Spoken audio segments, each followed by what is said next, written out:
Well, hello there and welcome to another edition of The Big Q. Rwanda has an ambitious goal of achieving universal access to electricity by 2024, meaning 4 years from now. And this will require the participation of all actors, and women will have to play an important part in all this. And that's why today we talk to a Rwandan women-led company specializing in providing renewable energy products. CEO, founder of Munyax Eco, Francine Munyaneza. Thank you for making time to be with us and welcome to the show. Thank you. Thank you to have invited me. Thank you. So tell us more about Munyax Eco and how you came to found it, but also what are your products? Yeah. In fact, Munyax Eco, it's a company working in solar energy. And I was living out of the country like many people, diaspora, and loving my work, but I wanted to change something in my life, in my work, and in the life of the others, in all our life, to have an impact. And I have noticed when I was working abroad also that lack of access to electricity is a big issue, it's a big challenge. So I said, let me go back and create my own company in solar energy. Why solar? Because it's clean, it has an impact, environmental impact. Yes. And solar energy means a lot of things.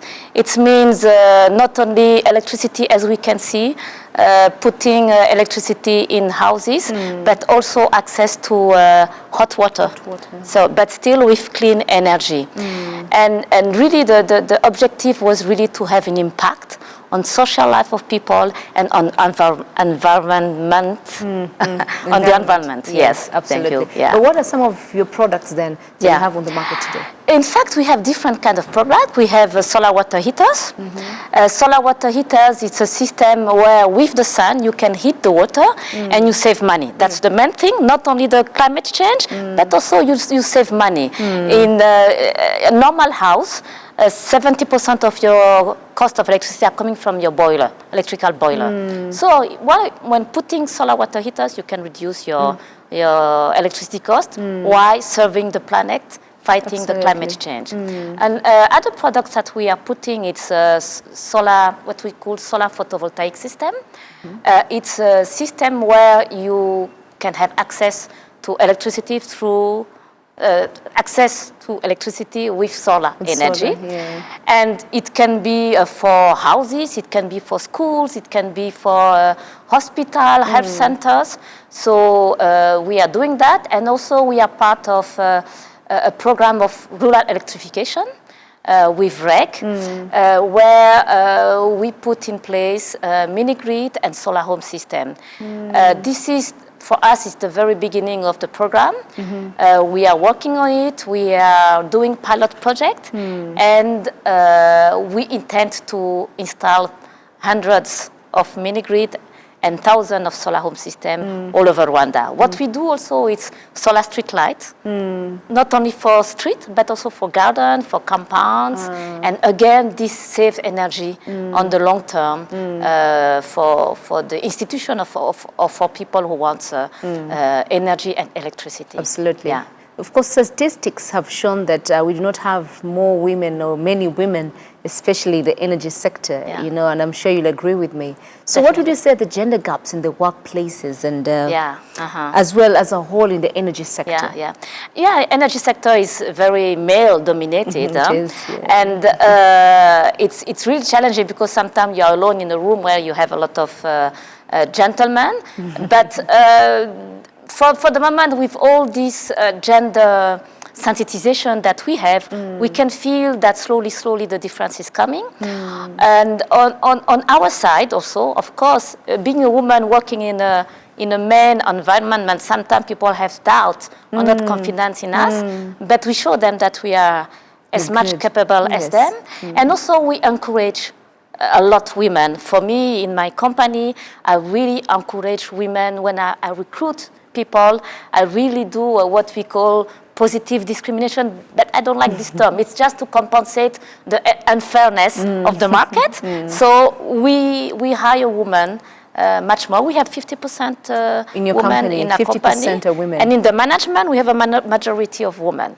So we make the difference. That's and also impressive. When we subcontract, we try also even in subcontracting when we hire consultant or other services, we really try to see whenever possible to hire women and to look proactively for women. It's just not sitting and wait, but we really look proactively for women. Absolutely. Yeah. But one would wonder then, did you have a background in sciences? Do you have a background in sciences for you to have joined the energy sector? Do I have to go and study mathematics? Do you have to go study STEM subjects? Yeah. In fact, of course, there is the technical side. The technical side, definitely, you have to do STEM. Mathematics, science, you need to study that. But beside that, myself, I didn't study science. Yeah, I studied business and finance. Exactly. And I was just passionate about making a change in my country and in Africa. That's my passion, and much more when you know that you have a social impact. You also promote women, you train women, you train youth, that's what we are doing. Besides selling our product, besides installing clean energy, but we really do something for women and youth. We take interns, we take trainers, and really trying always to focalize on youth, on the women, not only youth, but women. The women as well. Yeah. I think it's very important to also know that your passion can drive you to anywhere and work well for the society. Definitely. And also for STEM, I think there is more and more ladies who are coming to STEMs. And there is, we have talked about this young lady, her name is Alice with Starlight, who is sensitizing also young women in schools.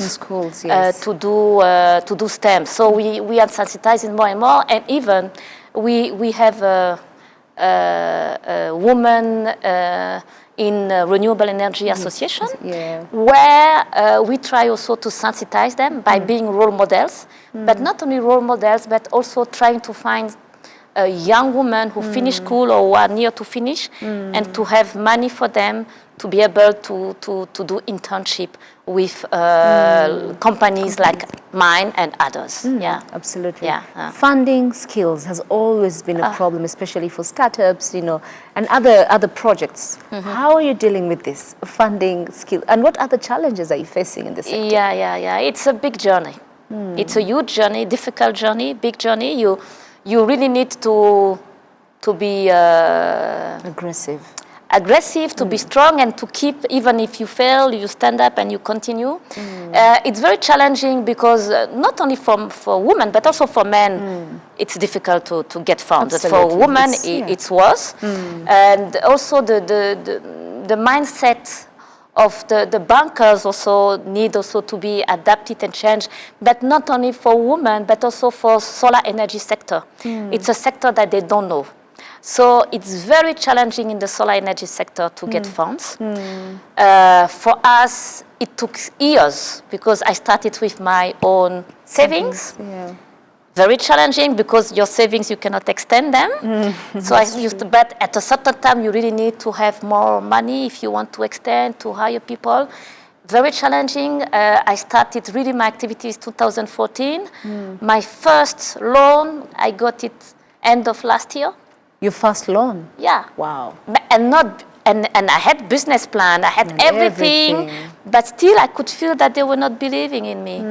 So I had it last year, my first loan. Now I can feel also with all this parcours, long journey, I can feel also that people progressively get confidence in me because they can see what I have done, that I have installed. You can see my solar water heaters on roof with the name of Mouniac Seco. You can see the car with the brandings, and other thing. I have also a project of green building. You can see the branding in Plateau. So slowly people, organization, companies knows me. Of course, we have also agreement with institutions, with REG, with we work with GIZ, with others.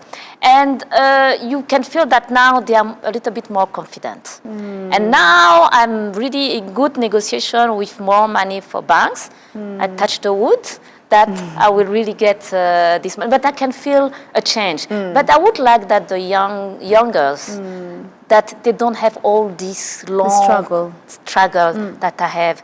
And really, if I have a message to give to organization, to bankers, to please try to work as a team with your customers and not to look at them as if you are giving them a special gift. This is not a gift. It's a journey. At the end of the day, you're going to be paid back. Yeah, voila. Yeah, and not only paid back, but with interest very high, by the way. Yeah. So yeah, that's true. Yeah. Let's talk about the skills. Do you get the skills that you need today in your work? That's another challenge also, because solar energy, you have to know that solar energy is still a new world for us. So we had to train. We do a lot of training in my company, and also I try also to get a training from foreign company when we do partnership.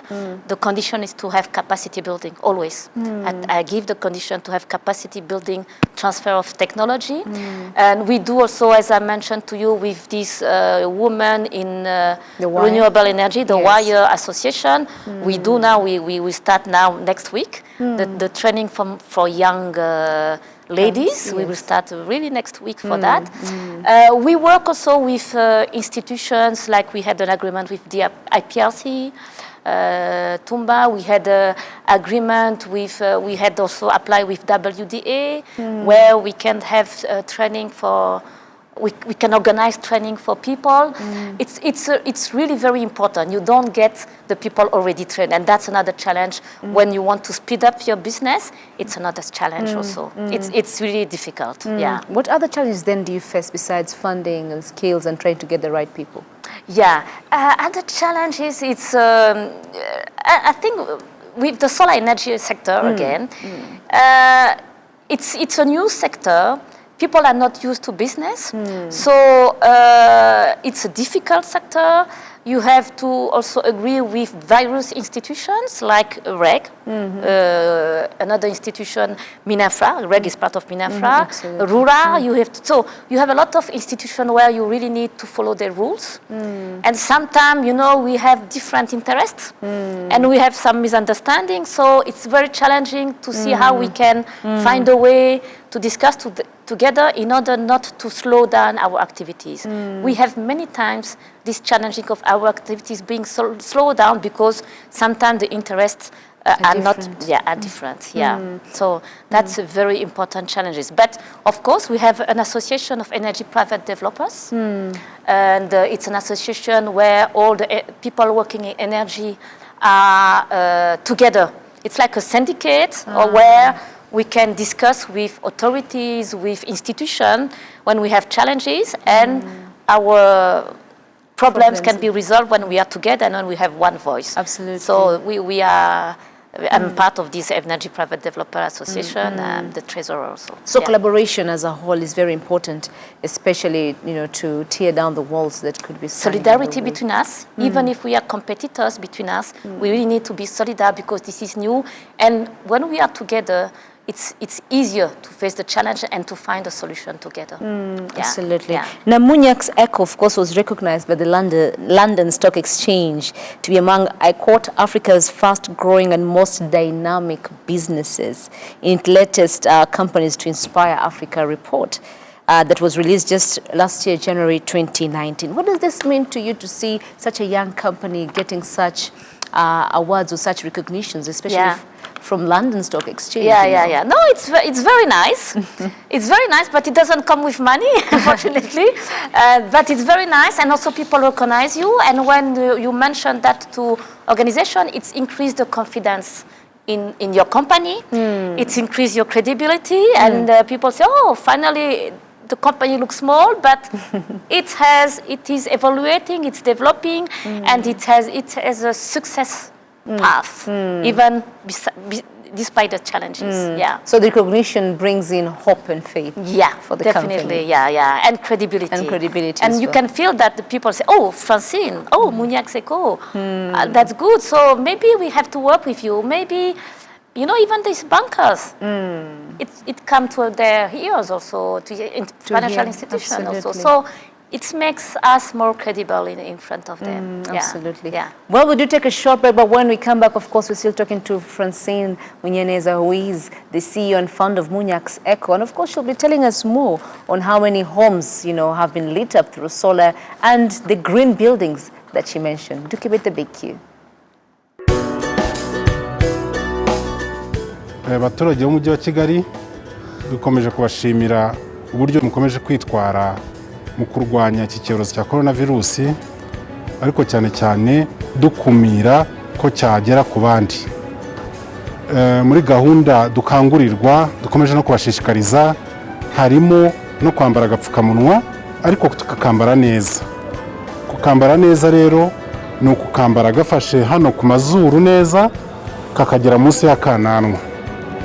Ikigamijwe ni ukugira ngo muri za gahunda zacu dukunda kugira, ari izijya mu kazi, ari izijya no guhaha, duhahira ingo zacu no mu buzima busanzwe, twirinde, turinde ubuzima bwacu, ariko tunarinda n'abandi bose duhura nabo cyangwa dukorana mu buzima bwose busanzwe. Dukomeze twirinde icyorezo.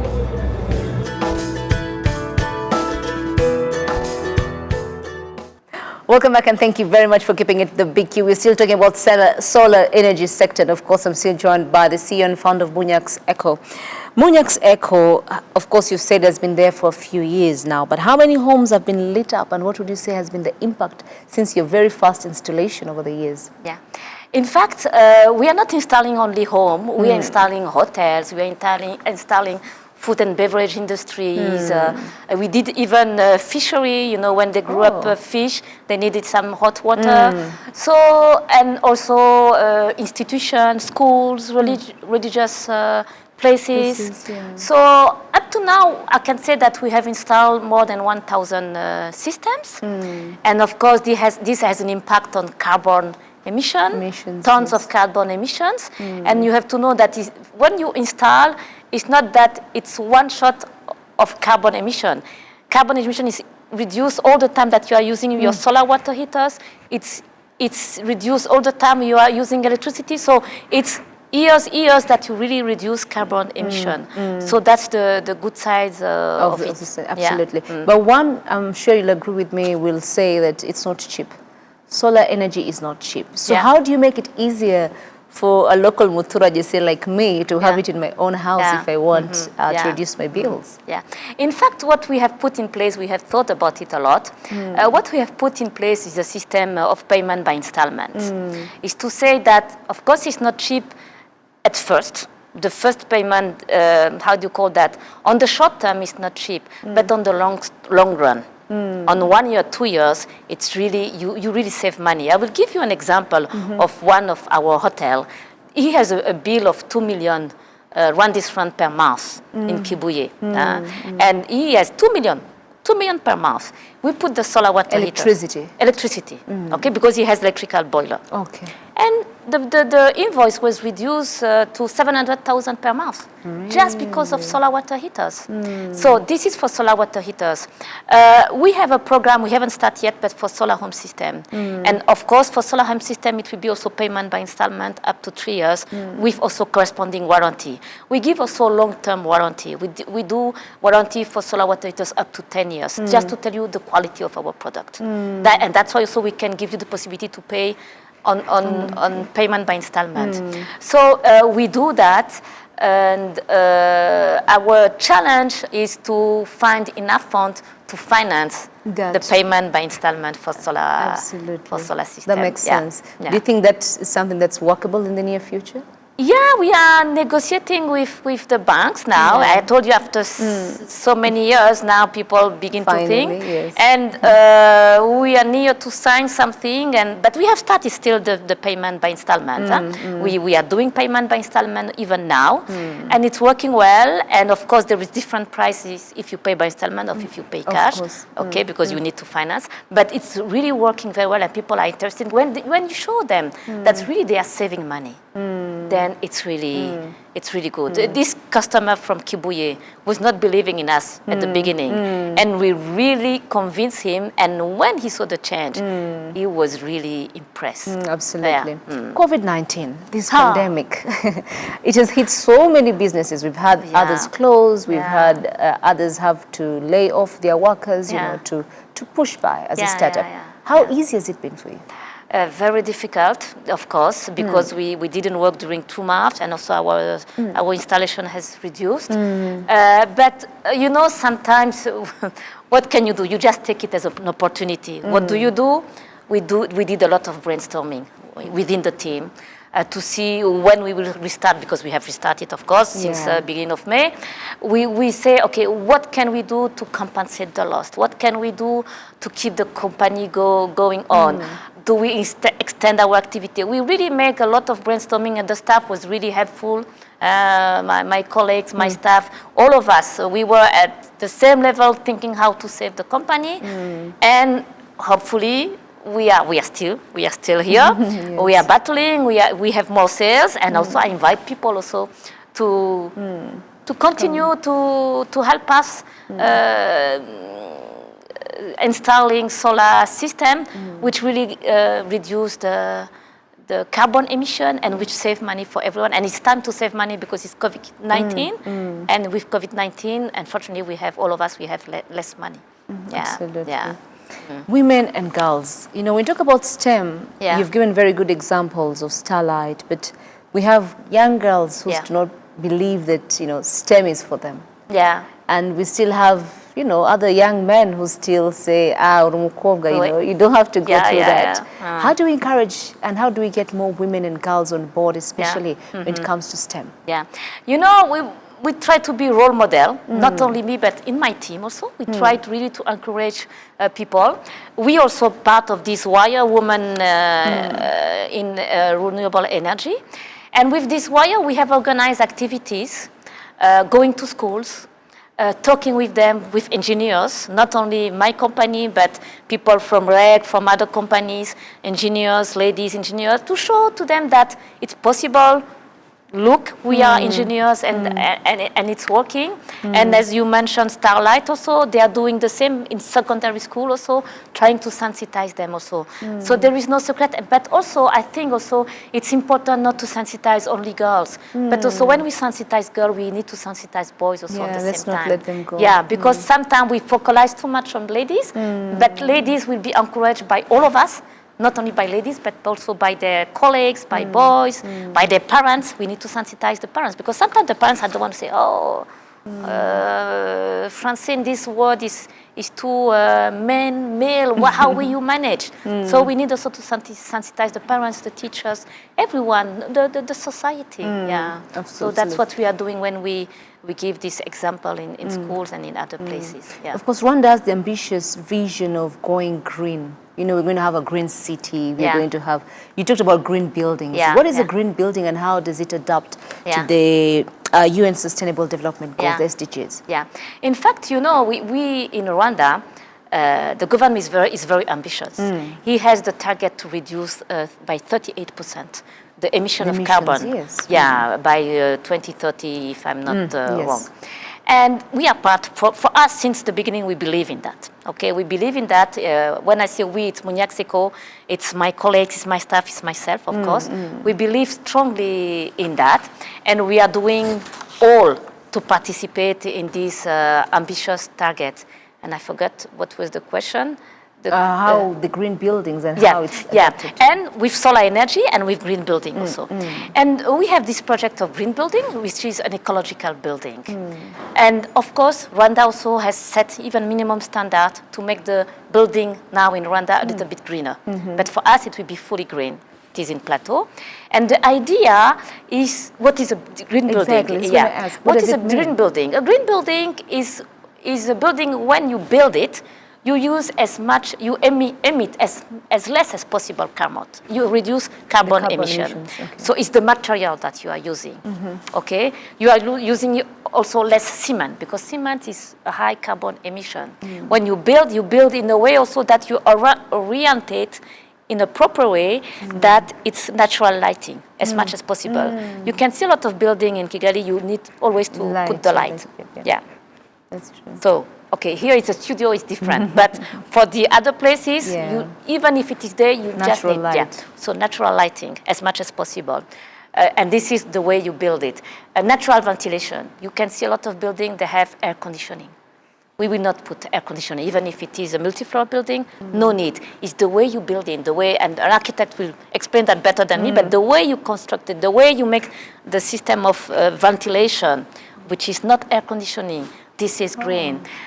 Also, electricity which is used in the building also, clean energy, solar and the others.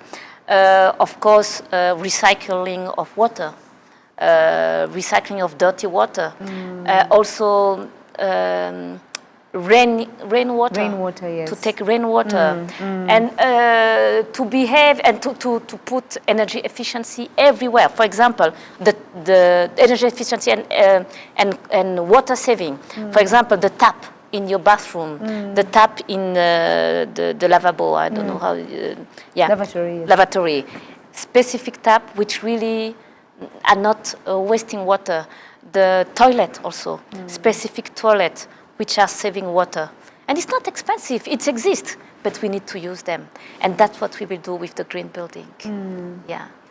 I'm coming from a position, I just want to start going green. Yeah. How do I start?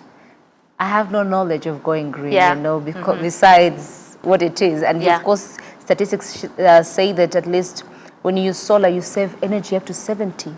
Yeah, for solar water for solar heaters. water Yeah, heaters. yeah. So how do I start? Where do we start from? And why should I embrace solar? Why do you feel, okay, first of all, you will save money. We can, when you come to our office, we can show you how you will save the cost. We can show you how the electricity costs you, the electrical boiler will cost you money, and then we show you cost saving. Secondly, we give you the possibility to have payment by installment in our system. So you will save also money because you pay slowly. Thirdly, I think with this program of the government, also something very important, very soon, all what is green will be encouraged by the government. It's already done, It's already, yes. but it will be more and more, there will be embraced. more and more sensitization. So let's not wait that the governments come to tell us what we need to do, because this is our life, this is our planet. We are sharing the same planet, so we really need to be careful about our planet. So using solar energy for electricity, for water, or even when you do your waste, you take care of your waste. Maybe this is more than solar, but taking care of your waste, not in Rwanda, we are not using plastic anymore, but try to see how you can have environmentally friendly sides. behavior. Yeah, and there is a lot of way when you use water, when you take your shower, when you close the water, open the water, don't let the water flow without reason. If you don't use it, there is a lot of way that stop the electricity during the night, switch off your plug for the television. This is also saving energy. This is saving our planet because you use less energy. There is a lot of small gesture that you can do to participate in the saving of the planet and fighting the climate change. Yeah. Absolutely. Well, thank you very much, Francine, for making time to be with us. Thank you. Thank you for having invited me. Thank you. Yeah. Of course, I've been talking to the CEO and founder of Munyak's Echo. Of course, it is a women-led organization that is, of course, pushing for solar energy. And she says, go green. It's the way. And of course, that's how the only way we can protect our environment, but also our planet. My name is Fiona Mbabazi. Do keep it the big Q.